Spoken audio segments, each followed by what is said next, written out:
Okay, we're gonna record a short video to look at my system. It's coming along, still got more to do. Let's first look at this. We're looking at the system here taking energy from the grid and putting into the battery and powering the load at the same time. So that's what's happening here.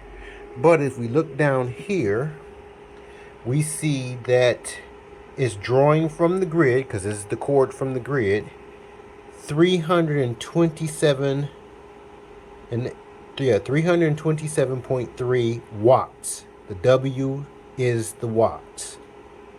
Okay, you see that went up to down or up, it's fluctuating. So we got that. We understand that 14.3, that means that battery is almost full. And let's go back here and says it only says is at 50% charge.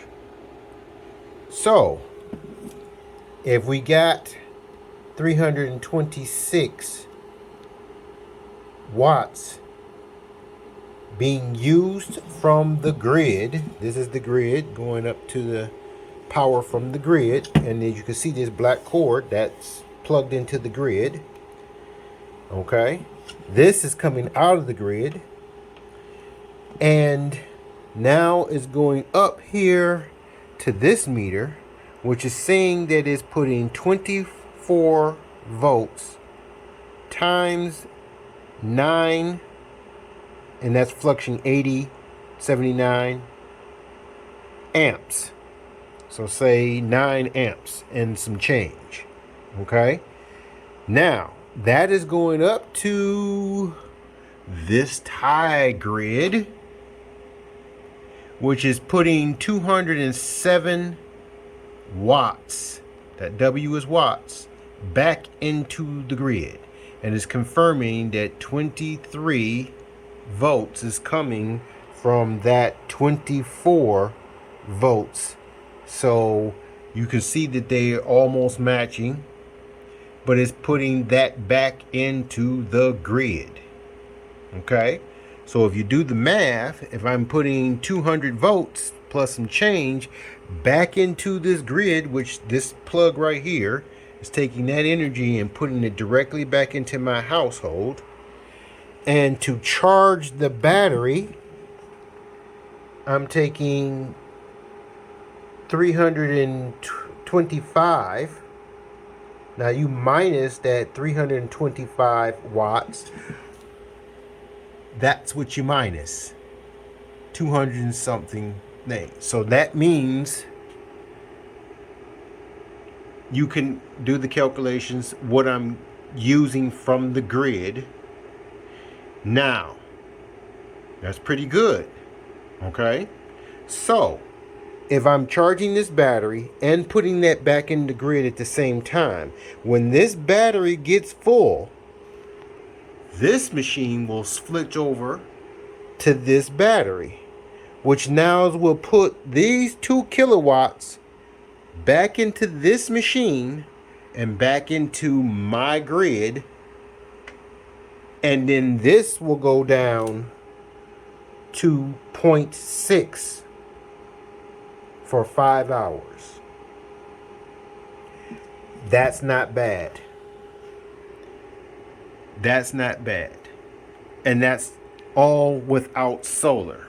So when I get the solar hooked up to the rest of this monstrosity, I guess you want to call, until I get it all cannibalized and put up into a good system. And remember, I still got that over here to put into the system. Okay,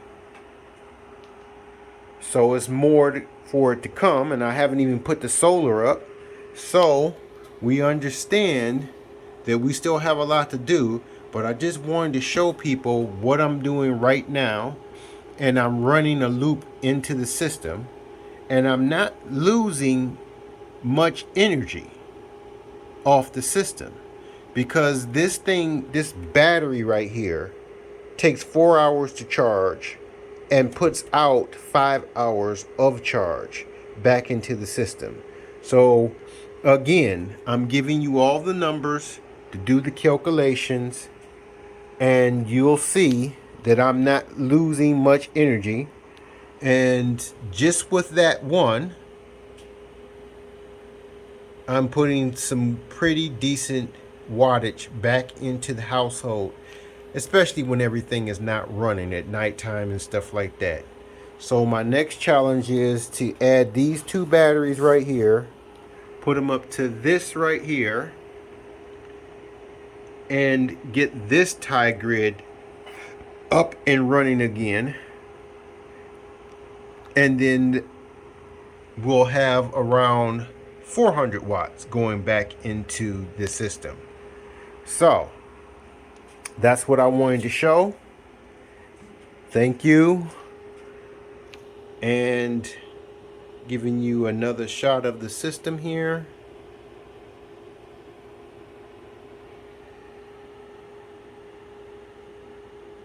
BigBattery.com. Love them. All right. Got a lot to do, especially with that wool over there. I'm going to be putting it up into the ceiling here and putting behind here to fireproof it.